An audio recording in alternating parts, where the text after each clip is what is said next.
Come what may, bring it on. I'm gonna love it. Welcome to LDS Unmarried Life.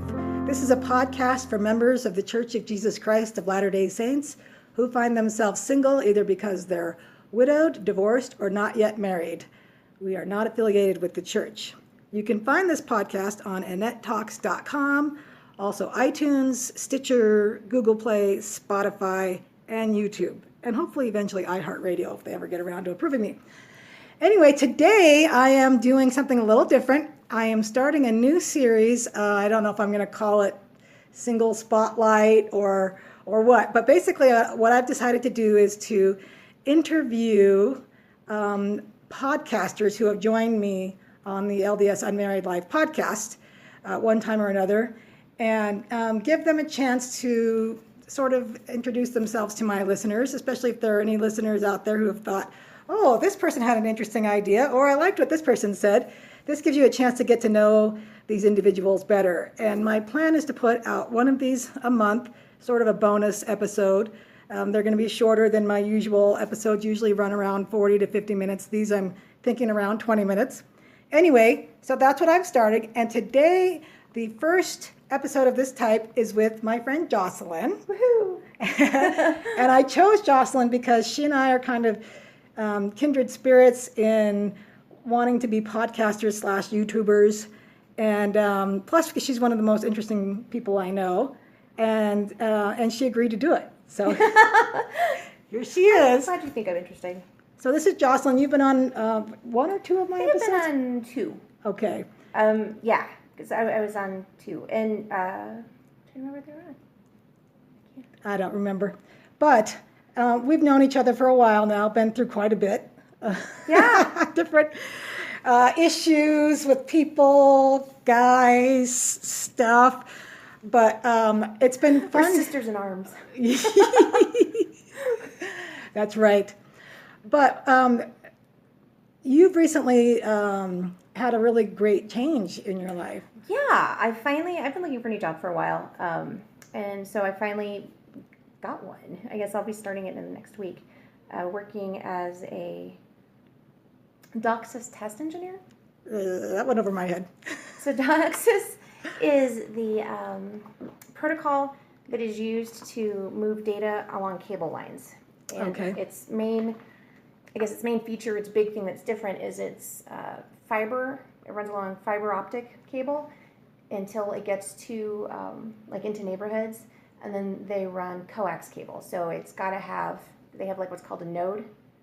So it goes off of the fiber to a node, and then from the node it goes in coax into neighborhoods. So it has to be able to kind of move along both lines and interpret through both lines. All right. So techie people will understand that. Mm-hmm. So better. like the modems, like when new modems come out, Mm-hmm. testing those. Oh, okay. Testing to make sure the company that I'm working for does mostly commercial. That's all they do in Colorado is commercial internet service. So like modems, servers, just making sure that everything works to spec. And then we document what we know that this will work, and we document what the specs are that we know will work so that people can install them and they have a reliable base point, I guess. All right. But the exciting part about this change for you is that this is a significant bump up in A lot of things. job title, salary, everything. It's huge. I feel like I'm watching you finally step into your own. Like, Thank you. This is like the Jocelyn that I know and love. And it's, I don't know, I don't want to make any silly statements, but it's like watching you just grew up, you know? Like, yeah. I finally have a grown-up job. No. Yes, it is. It's like a grown-up job. And you totally deserve it. And it's Thank like, because you sometimes you see people and you see how brilliant they are and how talented they are. And you think, this person should be in a job that suits them. And now I feel like that's you. Yeah, You've thank gotten you. to this job that suits you. I think about the timing was kind of interesting because it was just as my daughter, so she's going to be going to college. She graduated. And so it's kind of happening at the same time. I can really pour myself into that because I think before I was always stretched really thin. So that just shows you there's a season for everything, I think right? there is, yeah. And so you have one daughter. I do. And she's grown up now. She graduated last spring. She wanted to take a year off, and I thought about it for a while and decided that working minimum wage jobs was a great way to be motivated for college. Yes. And so I said, okay. And she's been working minimum wage jobs, and she's ready to go to college. So she'll be going to BYU, Idaho. Yay. And I teach for BYU, Idaho online. So that's right. I say, yay. It's a great school. Yeah. It's a really good school. She's a little afraid, I think, of going so far away. She wanted to go to Arapaho community, and I told her she had to go. Well, I said, you can come back and live with me and go to Arapaho community after you've done 2 semesters out of state, because you need that experience. And I'll bet you she ends up loving it and stays. Never comes back. That's kind of the goal, the hope, but I still want to, leave that open to her. So I don't want her to go and hate it and have a bad experience. So right. But she needs to try it. It's like vegetables. Oh, good. So you're going to be an empty nester pretty soon. Yeah. I have a dog. Yeah. Well, there you go. That was my daughter. She's like, Mom, you need a puppy. I was fussing over something. She's like, you need a puppy. So I have a dog. Well, there you go. Over the dog. So we have been chatting lately about you're thinking about starting a YouTube channel or a podcast. Yeah, I think I want to start blogging. I have conversations on Facebook, and the things that are really important to me that I'm really looking for feedback and some good conversation on tend to go ignored, and just kind of the trivial little things everybody jumps on, and it's kind of a frustrating medium a lot of times, I feel like. It is. So I would like to be able to kind of have those conversations and write more about them instead of being misunderstood as I go back and forth having like flame wars with people. I don't even want to say flame wars because I don't feel like I'm saying anything flame worthy, and then somebody comes on and misinterprets everything I say, and all of a sudden it's really defensive and strange. So yeah, it's like that's where we are as a country right now. Mm-hmm. I hate it. Yeah. I hate the fact that it's so polarized. Yes. And everyone's, and I think part of social media contributes to that. Big part of it. Is that, you see a few lines or a few words and people get triggered, and instead of stopping and thinking about it and addressing it in a logical way, they just come at it from an emotional standpoint. Yeah. They make an assumption about what you believe and what you meant based on what they want you to believe, want to think that you believe and meant, so that they can show that they are the biggest defender of their truth. Now, you're right. It's like we're all labeled. Mm-hmm. And so someone sees you, and because you're mostly libertarian. Yes. Right? Yeah, I'm pretty libertarian. I'm a non-pot smoking pro-life. Very good. And in Colorado, you really have to make that distinction. Yeah, I do. I feel like, generally speaking, people, when given opportunities and choices to do things on their own, will become better people, and that you can't really force anybody to do the right thing. Unless you're Alexandria Ocasio-Cortez or whatever her name is. Yeah. Oh my gosh. But you know what? Seeing that sort of thing going on right now makes me wish that I was already in a place where I want to be eventually, which is having a podcast or YouTube channel where we're talking about this kind of thing in depth, where we're actually taking it, looking at it, taking it apart, analyzing it, and discussing it. Discussing it. That's exactly, I think, kind of sort of, not arguing about it, but discussing it, right? One of the things that, I think, because a lot of people don't. They just want to, score points. It's like, remember that, Native Americans, they used to count coup, where it's like, you'd run up to the enemy and smack them so that everybody could see that you were brave. I feel like we do that a lot on social media, where we're going to take a cheap shot. Oh, look at how much and that doesn't accomplish anything, and it's really driving the division in this country. I think one of the things that really got me going on this was, did you see the Gillette commercial? No, I heard about it. So I went and I watched it because I was hearing all these horrible things about it, and I kind of braced myself as because I'm not anti-man. Right. I'm really not. Yeah. And I watched the whole thing, and I thought it was awesome. Oh, really? I really did. So they showed, there was 2 parts to it, and everybody was getting worked up over the first part. I was like, but did you miss the whole half? The whole back half? So they show men basically being, Lord of the Flies, kind of being, harassing women and generally. And then they went to a second part, and I'm bullying other boys and stuff. And then they went to a second part, and the second part was other men kind of stepping up and saying, helping each other out. And to me, that is what a man is someone who, defends and protects, boundaries, right? And I think one of the things that they showed was Terry Crews, who, I guess he grew up watching his mom get domestically abused. Trying to think of a good way to put it. And one of the things that he said, he actually testified, he said that other men need to step up and start saying this is not okay. This is not what's normal. Right. And I have no problems with that. I think So what bothered me about it was I was like, well, if you're offended by this, you're saying that that's what the standard is for manhood, is to be like the lower, like the first estate, right? Like it's not, because you have to be a man before you can be a gentleman. Yes. And I felt like it was a call of arms to be better men. Right. That, I'll have to see that then, because I've only heard that it's all about toxic masculinity, and those are the buzzwords right now, right? It is. And well, it bothers me too, because a lot of men are like, she said masculinity. I was like, but there's a difference between masculinity and toxic masculinity. We used to call it machismo. Is that the right way to say it? I've only read it. Yeah. But we used to say, oh, he's a macho man, and that meant he was a little bit, so I don't feel like it's really anything new. It's not anything different. It's just that before you can be a gentleman, you have to be a man, but that is a phase that we pass through. It's not someplace we get stuck. Right.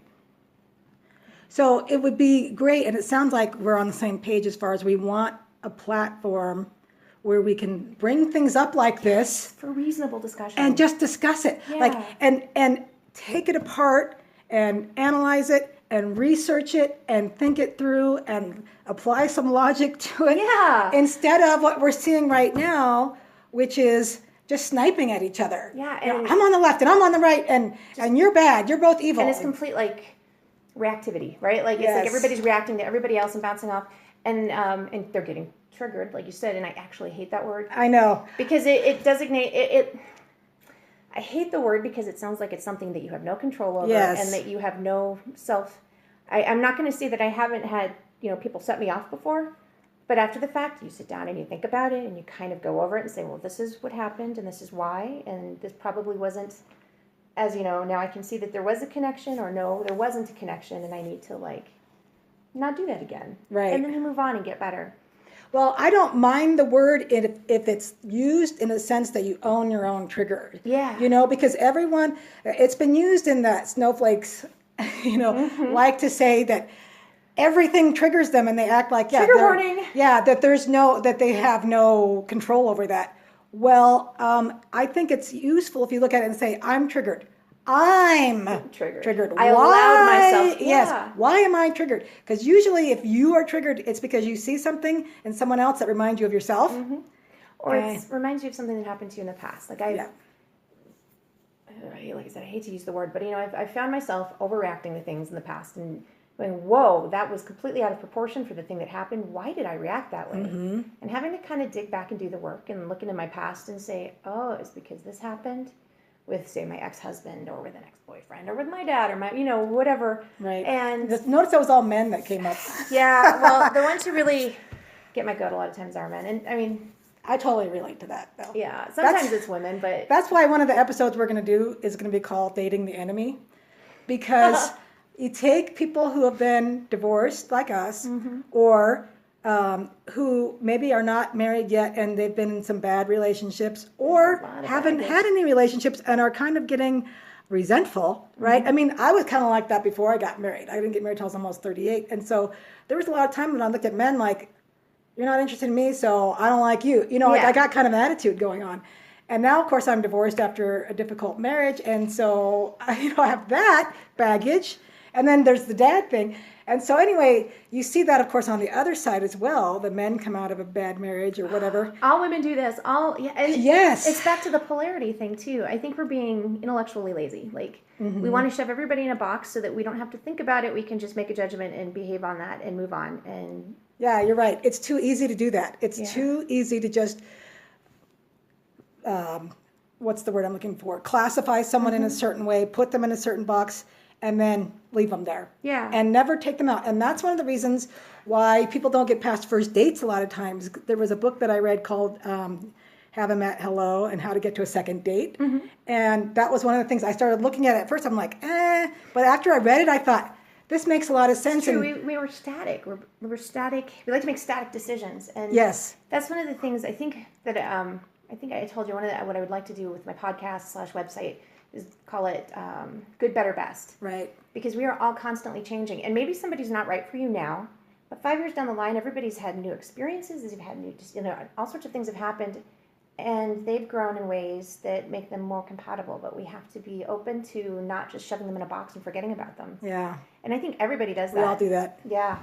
I know I'm guilty of doing that sometimes too. I will make a judgment about someone and I'll say this person is that way. And they might be at that time. And they might be. Or on the other hand, it could just be my own preconceived notion that allows me to just sort of dismiss them. When then later on, guess what? There was more to it, or more to them. I find out, Yeah. darn it, I missed out on this person because I assumed they were like this. When I didn't take the trouble to take a little deeper look and find out. And it's kind of scary. I mean, I think we do that as a defense mechanism because you don't want to kind of come to care about a person or invest the time and effort and then find out that maybe they really are that way. You're like, I put all this time into it. Or be disappointed, hurt, rejected. It's hard. It is. That's why I want to do dating the enemy. Yeah. Because being gentle do we is actually, you have to be really strong. Yes, you do. And you have to be vulnerable. Yeah, and that's hard. And it takes strength to be vulnerable. And people don't realize that. It does. I think because something I've learned in the last, I've been coming to the realization over the last 6 or 7 years. Because I have a lot of friends who pride themselves on their strength, and not a lot of friends, but I know women who pride themselves on their strength, but then when they're reactive, they're brittle, they're hard because they're afraid. And so they're defensive. You don't want to be hard. Yeah. A friend of mine wrote a blog post a long time ago about tough chicks. So when people ask me, what kind of a tough chick? It's we can do it ourselves, but we appreciate the help. Yes. I always want to be grateful for whatever anybody can do for me, but at the same time, independent enough that if I don't have that available to me, I can do it myself. Well, you know what? That reminds me of one of the things I was thinking about you when I was getting ready to do this. And yeah, you're one of those people that I would want on my side in a fight, whether it's physical, mental, moral, psychological. I see you as a tough girl that way, and in a positive way, not a hard to get to know type or mean or anything like that. You will stand up for what you believe in, and I see you as definitely being like that. It's almost, I think, sort of a problem sometimes. Because somebody will be, I'm like, I'm going to have to say something and this is going to suck. I have to stand up for the right again. Yeah, or just something, just because I almost feel, this is going to sound weird, but I almost feel like I'm a retard sometimes like that. Because I'm just something will happen and everybody else is keeping their mouth shut. I'm like, oh, crap. Yeah. And I have to say it, I can't not, and I don't know why. And I really wish it's not always socially convenient. Yeah.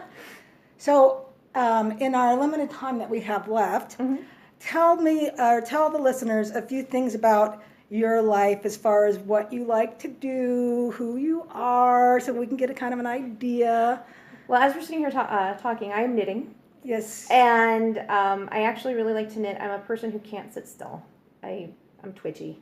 So you'll usually find that I'm knitting, or I'm crocheting, or I'm doodling, or picking at my jeans. I cannot sit still.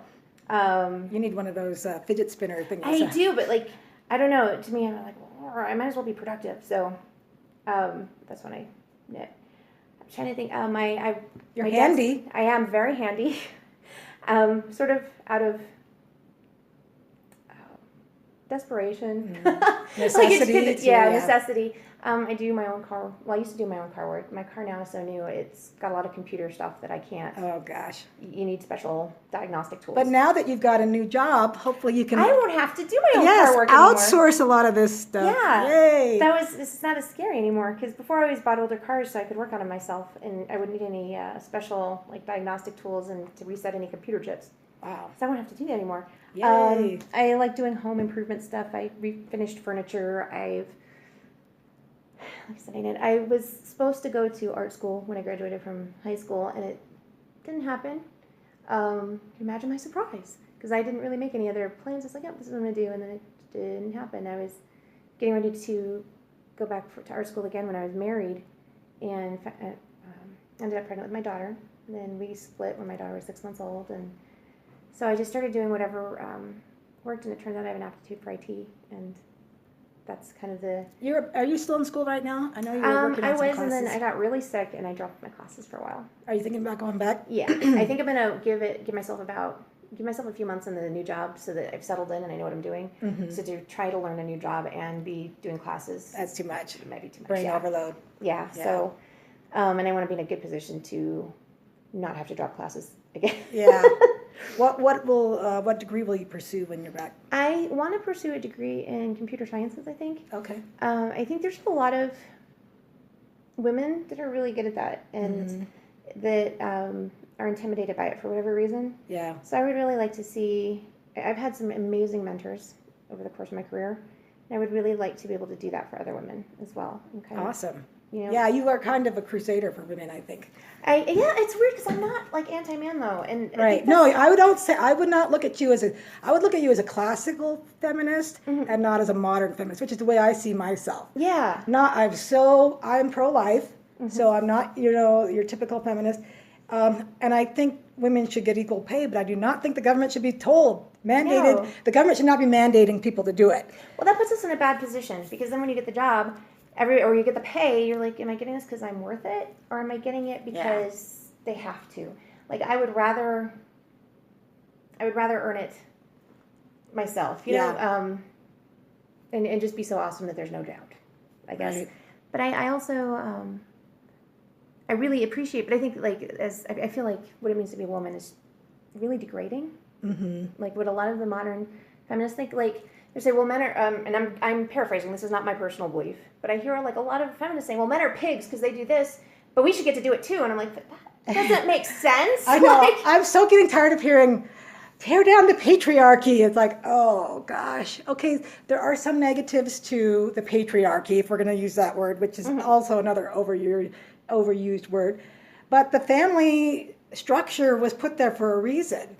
You know, and the more I go through life and the more good marriages I see, the more I can see the parent, like what, I was talking to my former sister-in-law this morning. She's been married for, like 16 years now, and about her husband and some of the good qualities that her husband has that her father and my former father-in-law also have.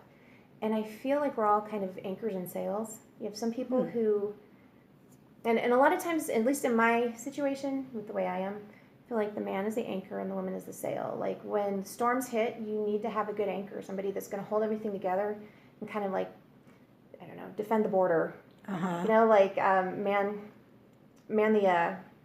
the outsides and keep everything together. But you also need someone who's pulling you forward into growth and you know, an anchor without, or I guess a ship without an anchor is completely at the mercy of the storms. But likewise, an anchor without a sail isn't going anywhere. Yeah. Interesting. That's a really good, that's a cool analogy. Because you could also flip it and say, at times, the woman is the anchor and the man is the sail. Yeah, I think like domestically speaking, a lot of times the woman, you know, she keeps the house and stuff, but when you really look at how people, like I'm a constant improvement person, I get depressed if I'm not making changes, like if I'm not moving forward. Progress. Yeah, if I'm just treading water, it really bothers me. But there are a lot of people, especially men that I know, that are totally happy staying there and like leaving their comfort zone is really scary. And that was actually when I think that what got me this job is they were like, so what would you say is your strengths and weaknesses? So it's kind of both, but my comfort zone has become outside of my comfort zone. That's awesome. Like I've taken lean into the point where like if I'm not learning new things and outside of my comfort zone, finding out what I can do, then I get depressed because I'm not where I want to be yet, and I don't know where I can be, but I know where the direction I'm moving in. Right. And I want somebody who moves in that direction with me. Right. Okay, so this is Jocelyn, the sail, and eventually she's going to find an anchor, and he better be a darn good one. But this is why I interviewed you first, because you're a great interview. I knew you would be. Oh, thank you. You're so much fun. And I highly recommend Jocelyn. Bright, fun, entertaining, cute, sweet, the whole package.